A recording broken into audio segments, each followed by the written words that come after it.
Welcome back to Uncensored. Look, they say what goes up must come down. Well, no one knows that more than Elon Musk, especially over the past week.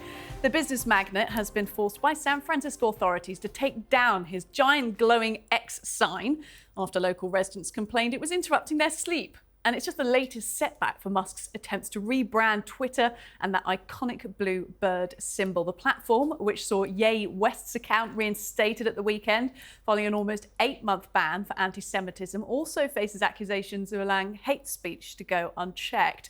So does Elon Musk know what he's doing, or does X mark the rot for this social media platform? I'm joined in the studio by Talk TV contributor Paula Roan-Adrian, and down the line from the author and former Levi brand president Jennifer Say, and the chief strategy officer at Raux, and PR guru Ian Baer.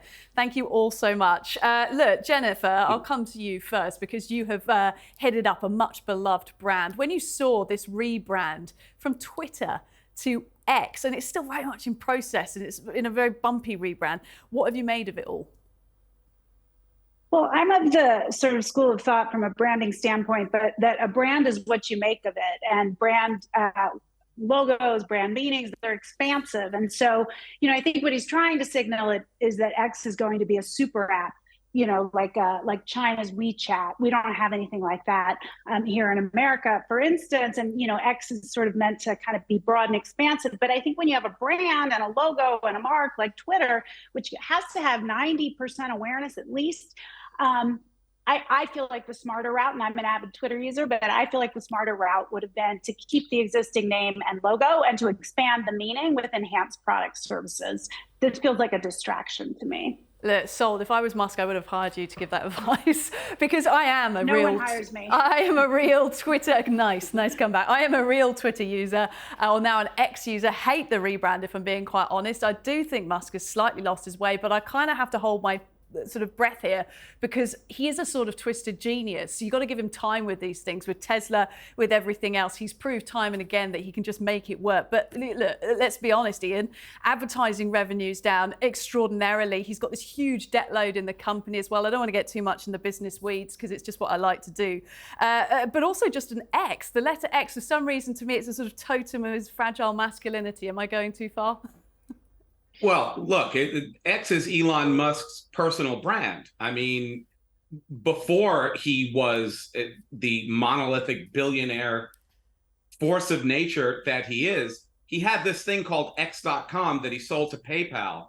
And that really led to so much of what would follow from Musk. So this is just him putting his own personal brand on it. And yeah, we could talk about the relative brand awareness of the Twitter name versus X, but the biggest brand of all here is Elon Musk.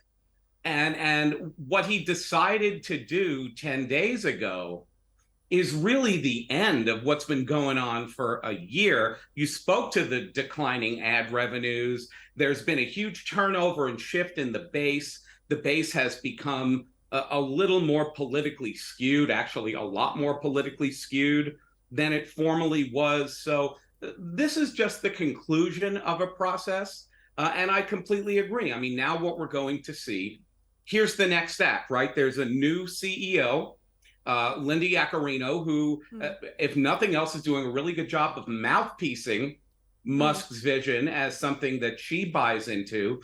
And now we have to see what X becomes. But Elon Musk is the biggest brand we're talking about here, not Twitter. Yeah, and the question is, Jen, I suppose, is can people back the brand Musk? Because, yes, he is a business genius and he's done a lot, but he's not that popular.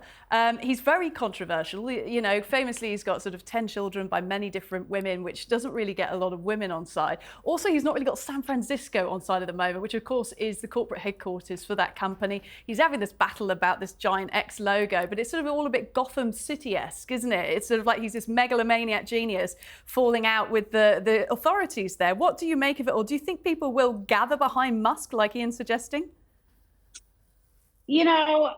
At the end of the day, they're using Twitter. And so they have to like that product and feel like it adds value to their lives. They're not going to use it I think they're not going to use it because of him. You know, I do think his form of provocation used to make him very popular, and now he's fallen out of favor and certainly has a media kind of coming at him aggressively. What I find ironic, and I'm a former San Franciscan, I lived there for over 30 years, very near the Twitter headquarters. I find it, look, he should have gotten the right permits, but again, that's his kind of bad boy persona. He does what he wants. He didn't get the right permits. He's got to take the sign down. People complained. I find it sort of unbelievable that the people had the energy and gumption to complain about a lighted sign, but not the hundreds, if not thousands of people that are dying on the streets of San Francisco, who are homeless, mentally ill, and drug addicted, right in front of Twitter. That is where they sort of congregate. Some of the largest encampments are right there. They can't get the energy to push back and try to help those people, but they sure did find a lot of energy to get that sign taken down. It says a lot. Really interesting context from a former resident and a native as well, that you can tell us that, because in the UK especially we might not get the full picture of it, and it is bleak when you put it like that. And that he is trying to develop what we're going to call a Chinese super app, an app called WeChat in China, where they integrate payment systems and business items within the sort of social networking and the media as well. Look, Ian, quickly before I get to Paula in the studio, do you think a super app is something that the world is going to embrace? Well, certain parts of the world already have. And I don't think that his vision for a super app is that divergent from necessarily what Jeff Bezos is building with his many Amazon holdings. And you know, if Apple makes a bold move in the future for a content acquisition, let's say a Netflix is in play or a Disney is in play, you can see others marching down that path. This has been his stated vision from day one. The question more is what he's going to do with it. He's great at setting vision. His history speaks to his ability to marry that vision to creation of enormous wealth and capital. His brand has lost some luster. He's lost some credibility. A number of his stock prices have gotten crushed with questions about his ability to lead. Here's his chance to see through perhaps his biggest vision. I mean, we tolerated Facebook renaming themselves Meta to support a bigger vision. Before that, Google became Alphabet to support a bigger vision.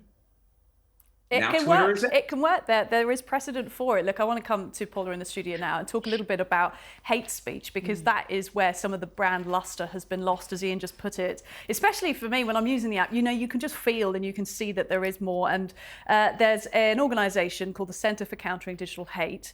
They've run a number of reports to find out how much hate is on the platform, and they've come out and said extraordinary amounts. And Twitter is failing, or X is failing to take action against 99 out of 100 Twitter Blue accounts that have been reported for hate speech violations. Musk is going to countersue because he says your methodology was wrong. When you think about this from a legal perspective, because you are a legal mind, these platforms for years have said we're not publishers, but it seems Musk is heading towards the publishing route. I think he's heading towards a very dangerous area, actually, where he's going to consistently encounter the law and consistently encounter clients.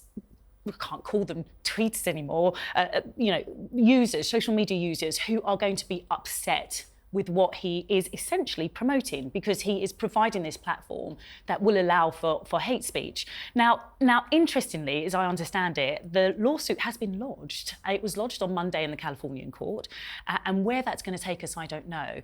But we have to remember, don't we, that it's okay to criticise a company. It's okay to criticise someone if they are not acting in a way that we think is appropriate or responsible.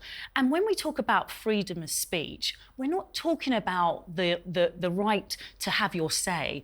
We're talking about the right not to hate. We're talking about the right not to publish that hate. And I do worry for Elon that he's going down that dangerous road. Now, to be fair to him, we had Yi, who had been banned from the platform twice to be fair, and he's only just come back on in the last 8 months. So let's see what happens with that. Trump was also banned, and although he was offered an opportunity to come back, he said no thank you. He's got his own now. He's got his own now. He's doing his own Yeah. thing. But I do worry that Elon Musk thinks that offering somebody a platform from freedom of speech is suddenly going to mean that he is going to be overrun with lots of new members. I don't think that's going to work. Do you think he underestimated the challenge of free speech? Completely. Yeah, I do Completely. too. Look, And he's going to pay for that. he will, and He's he gonna pay is, for that. well, literally paying for it, it seems, at the moment. We'll see how this latest lawsuit goes. Look, Ian and Jennifer, thank you very much for joining us, giving us your insights. Paula in the studio as well, we'll keep you here. Thanks for a great chat. Uncensored next tonight. It is World Youth Day, and in honour of it, we're looking at some family pics. Do you know who this is? Oh, I think you can guess. We'll reveal after the break.